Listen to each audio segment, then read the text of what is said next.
En 1965, le Code du travail se réécrit et avec lui l'histoire des femmes françaises. Le droit de travailler sans l'accord d'un mari tombe et c'était notre dernier obstacle à l'autonomie financière. Pourtant, seulement 18% des femmes franchissent le cap de l'investissement. Bienvenue sur Fortuné, le podcast qui change la donne. Je suis Marion, ton hôte pour ce podcast. J'ai fait mon premier investissement à l'âge de 23 ans et je ne compte pas m'arrêter là. Et toi, es-tu prête à rejoindre le mouvement ? Bonjour à toi, cher fortuné, bienvenue dans ce nouvel épisode. Aujourd'hui, on va parler d'épargne pour ton enfant. Pourquoi, comment et par où commencer ? Dans un précédent épisode, je t'avais fait la liste de toutes les dépenses à anticiper pour l'arrivée d'un enfant et puis j'avais commencé à lancer le sujet, est-ce que ça t'intéresserait pas quand même de penser à épargner pour ton enfant ?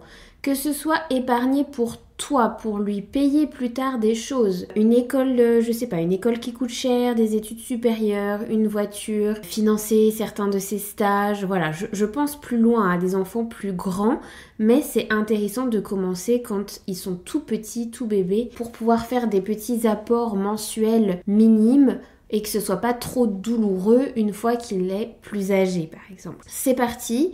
On va pouvoir parler de pourquoi épargner pour son enfant, les différentes options que tu as et par où commencer. Alors j'espère que tu es bien installé, monte le son et c'est parti.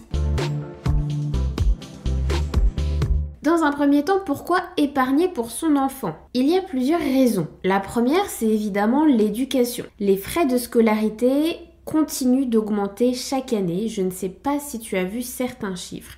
Mais il y a quelques années encore, un cursus complet à HEC, c'était déjà 23-25 000 euros. Aujourd'hui, en 2023, en 2024 aussi du coup, on est plutôt sur un cursus complet pour quelque chose comme 55-58 000 euros. C'est énorme. Alors on est bien d'accord, tous nos enfants ne vont pas faire HEC, mais j'ai pris cet exemple parce que les études en école de commerce privée sont les plus coûteuses du marché, il me semble, ou en tout cas elles font partie des plus hautes. Si en plus de ça tu avais prévu de les mettre à l'école privée, au collège, au lycée privé, ou que leurs études coûtaient moins cher mais que c'est des études nécessitant énormément de stages, dont certains stages à l'étranger, et ça tu ne peux pas le savoir quand ton bébé est né, quel genre d'études il va faire, ça peut être intéressant si tu veux participer à ces études et qu'il ne soit pas bloqué financièrement pour y accéder, de commencer à mettre de côté. Ensuite, il y a le premier grand projet de vie de ton enfant. Ça peut être l'achat d'une voiture, le financement d'un voyage ou faire un apport pour un premier logement. Ayant une épargne, tu l'aides à démarrer sa vie d'adulte sur de bonnes bases. Sur ce plan-là, tous les parents ne sont pas d'accord d'être acteurs finalement de ces premières dépenses et de rendre leurs enfants autonomes. Aussi, participer à ce genre de dépenses, il faut le pouvoir, clairement. Donc ça va être très personnel à chacun selon nos situations financières et aussi selon nos convictions. Est-ce qu'on a envie de participer à cette dépense ou non ? Et puis il y a la sécurité financière. En apprenant à ton enfant l'importance de l'épargne dès le plus jeune âge, tu lui inculques des bonnes habitudes financières saines et ça lui servira toute sa vie. Parce qu'en effet, je te rappelle que les enfants miment ce qu'ils voient et ce qu'ils deviennent, finalement, c'est une moyenne de ce qu'ils ont vu. Si toi, tu lui montres que tu épargnes, si tu lui expliques ce que tu es en train de faire, si c'est quelque chose qui fait partie de vos conversations, ton enfant, sans s'en rendre compte, l'apprend, l'intègre, et va normalement aussi le répéter. Maintenant, voyons les différentes options d'épargne que l'on a. La première, c'est le classique livret A. C'est simple, sûr, exempt d'impôt. C'est parfait pour des petites sommes régulières. Mais attention, le taux d'intérêt est assez bas. Même quand il les réaugmente, comme en 2023, normalement là on a eu 2 fois plus d'intérêt que ce qu'on avait eu en 2022. Donc à titre informatif, si tu avais un livret A rempli en 2022, tu as touché quelque chose comme 250 € d'intérêt sur ton livret A. Si tu regardes ton compte cette année, tu as normalement une somme avoisinant les 500 € si ton compte était rempli. Donc oui, ça a doublé. On est sur quelque chose comme 4%, mais on se rappelle que l'inflation est entre 5 et 10%. Donc qu'on soit bien d'accord, ce n'est pas du gain, c'est un peu moins de pertes, mais cet argent a perdu de son pouvoir d'achat en étant sur ce livret A. Donc c'est simple et c'est son seul avantage. Il y a peut-être plus intéressant à faire. Mais le livret A, il est à portée de tous. Et quand tu as un enfant qui naît, tu peux lui faire ce genre de livret à son nom. Alors souvent les banques, elles ont même des comptes jeunes, des comptes bébés, elles leur donnent des noms un petit peu mignons qui sont sur le même principe qu'un livret A, avec peut-être des taux un petit peu différents, mais voilà, jamais très très élevé. Donc toujours très simple, vois un peu ce que ta banque te propose. Si tu veux pas te prendre la tête, c'est déjà super de faire ça. Personnellement, c'est ce que mes parents avaient fait. Maintenant, si tu veux aller un petit peu plus au-dessus et se dire que ton argent, tu vas essayer de le faire travailler, c'est-à-dire que oui, tu auras peut-être, je prends des gros exemples, déposé à terme 10 000, 20 000, 30 000 euros, mais en réalité, comme ça aura travaillé et avec les années, il y aura eu des intérêts composés, peut-être que en ayant déposé, 10 000 euros sur les 18 ans, tu te retrouves avec un rendement de 7 à 8% de plus que ce que tu as déposé. Et là, ça commence à être intéressant. Pour ça, tu peux avoir les assurances vie, par exemple. Alors, je dis pas qu'elles vont faire 8 ou 10%. Les assurances vie, c'est un peu la loterie. C'est un excellent choix pour une épargne à long terme, puisque la fiscalité est avantageuse après 8 ans de détention et tu as la possibilité de choisir entre différents supports d'investissement. L'assurance vie, c'est une des épargnes les préférées des Français après le livret A. Les Français ont beaucoup d'assurance vie. Tu peux en ouvrir une donc pour ton enfant ou à ton nom qui leur seront reversés. Enfin, à toi de voir dans ce cas-là ce que tu veux. Sache qu'au bout de 8 ans, quand tu vas demander à peut-être récupérer ton assurance vie ou plus tard, la fiscalité ne sera pas la même que si tu ouvres aux 10 ans de ton enfant une assurance vie, puis à ses 17 ans tu as besoin de le sortir, tu te prends pas la même imposition sur la plus-value si tu as une plus-value. Donc fais attention, plus tu l'ouvres tôt, quitte à laisser courir le contrat et pas trop le remplir, plus vite tu vas avoir une fiscalité avantageuse. Donc c'est pour ça que je te dis, toujours commencer le plus tôt possible. Quand tu vas souscrire à une assurance vie, ils vont te faire remplir un questionnaire pour voir un peu ton profil. Si tu as un profil qui a peur de perdre son argent, tu n'aimes pas trop le risque, ils vont te sécuriser, tu auras peut-être moins de rendement, mais avec moins de risque de perdre ton capital. Il y a aussi des profils intermédiaires où ils vont mixer des actifs un peu plus sûrs et des actifs un peu plus risqués. Et si tu as un profil assez risqué, assez connaisseur, ils vont maximiser les actifs un peu plus volatiles et puis mettre des petites unités de compte qui ne prennent pas trop de risques. Donc tu peux maximiser tes gains avec un profil risqué, mais tu peux aussi maximiser tes pertes. On se rappelle toujours que les investissements, on peut perdre en capital. Ce serait trop simple de savoir qu'on est tous gagnants à la fin. Tout le monde le ferait sinon, d'accord? Donc voilà. Mais ça peut permettre de faire travailler cet argent.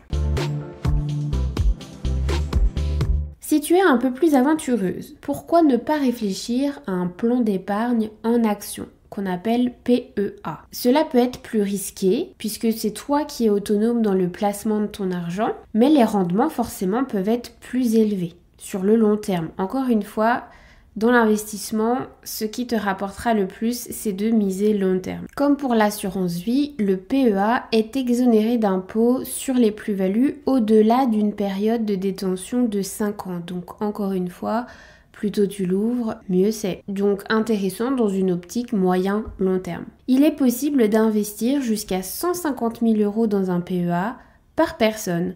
Donc si tu es en couple sans enfant majeur, tu peux aller jusqu'à 300 000 € déposés sur ces comptes. Un PEA, c'est comme investir en bourse, mais tu n'as pas accès à tout le marché boursier. C'est restreint finalement au marché français pour faire simple, on va dire. Je reviendrai certainement dans un autre podcast sur le PEA plus en profondeur puisque c'est un outil très pratique et finalement assez accessible. Personnellement, j'utilise mon PEA pour moi, alors je ne me vois pas l'utiliser pour mon enfant. Mais par exemple, si toi tu n'en voyais pas l'utilité pour toi, ça pourrait être un bon moyen de souscrire à ces avantages, puisque quand même une fiscalité qui disparaît, la fiscalité devenant vraiment plus light au bout de 5 ans, c'est cadeau quoi. En faisant mes petites recherches, j'ai aussi découvert qu'il existait des PEA jeunes.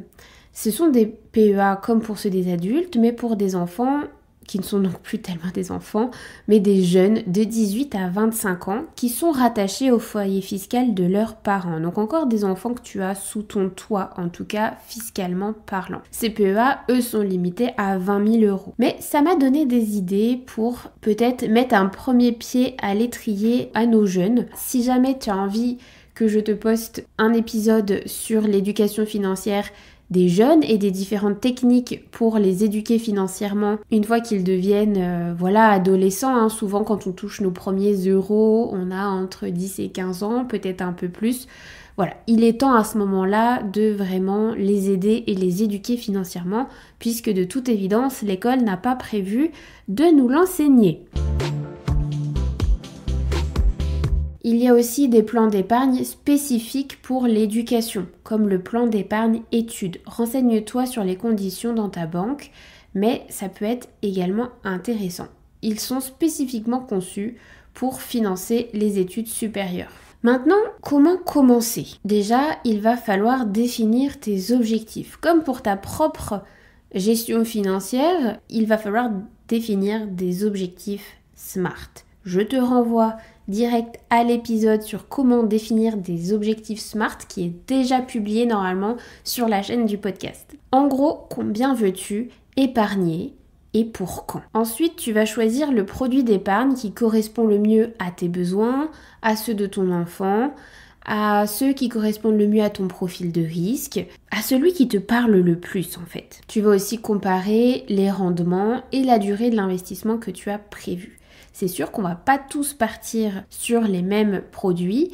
Si ton bébé n'est pas encore né, s'il vient de naître le mois dernier ou s'il a déjà 5, 10 ou 15 ans. On est bien d'accord. Petit conseil qui sera toujours le même, commence le plus tôt possible puisque de toutes petites sommes très tôt vont devenir de grosses sommes plus tard plutôt que d'avoir à mettre des sommes assez conséquentes parce que tu y as pensé trop tard et que ça soit financièrement plus douloureux. Et peut-être ça va t'empêcher toi de te faire une épargne de ton côté à titre personnel pour ta retraite, alors qu'on l'a vu, les femmes doivent faire attention à leur épargne et leur investissement pour elles-mêmes à la retraite. Je sais qu'on les aime, nos enfants, mais nous, à la retraite, il n'y aura personne pour nous aider. Donc, ne t'oublie pas dans ta gestion d'épargne financière. Donc, c'est pour ça que plus tu commences tôt pour ton enfant, plus tu as la possibilité d'épargner en même temps pour ton compte à toi. Et s'il te plaît, parle-lui d'épargne à ton enfant, parle-lui de thunes, explique-lui que ça a une valeur, qu'il faut en prendre soin, qu'on peut faire des stratégies pour se donner le plus d'opportunités dans la vie et puis la croquer à pleines dents puisqu'a priori nous n'en avons qu'une. C'est une excellente façon de lui apprendre la valeur de l'argent, l'importance de la planification financière et d'arrêter peut-être de voir l'argent comme quelque chose de mal ou de sale. J'espère que cet épisode t'aura donné des idées, t'aura fait réfléchir et j'espère que tu vas passer à l'action et que tu vas me faire la liste des objectifs que tu as pour cet enfant, à quoi tu veux participer, quel montant tu veux épargner, qu'est-ce que ça représente comme somme mensuelle à mettre de côté et sur quel produit d'épargne tu vas travailler pour y arriver. Se préparer financièrement à l'avenir de ton enfant, c'est lui offrir un cadeau qui continuera de te donner tout au long de sa vie. N'oublie pas de t'abonner au podcast Fortuné si cet épisode t'a plu. N'hésite pas également à le partager à une autre maman, à d'autres parents que ça pourrait intéresser. Je te retrouve sur les réseaux sociaux Instagram et LinkedIn si tu ne me suis pas déjà. Et sinon, je te dis rendez-vous au prochain épisode. Et voilà, c'est tout pour aujourd'hui sur Fortuné. Un immense merci à toi, chère auditrice, qui est restée jusqu'à la fin de cet épisode. Ton soutien et ta présence sont le cœur battant de ce podcast. Si tu as aimé notre voyage d'aujourd'hui, prends un moment pour laisser un avis sur Apple Podcast ou Spotify. Tes étoiles et tes commentaires aident Fortuné à rayonner et à atteindre d'autres femmes incroyables, comme toi, désireuses d'embrasser leur indépendance financière. Et parce que ce podcast est le tien autant que le mien, je veux savoir quel sujet brûles-tu de découvrir dans un prochain épisode? Quelles sont les questions qui te tiennent éveillé la nuit? Partage tes idées et questions et ensemble construisons les prochaines étapes de notre aventure financière. Je te donne rendez-vous demain pour un prochain épisode. D'ici là, sois forte et tunée. Bye!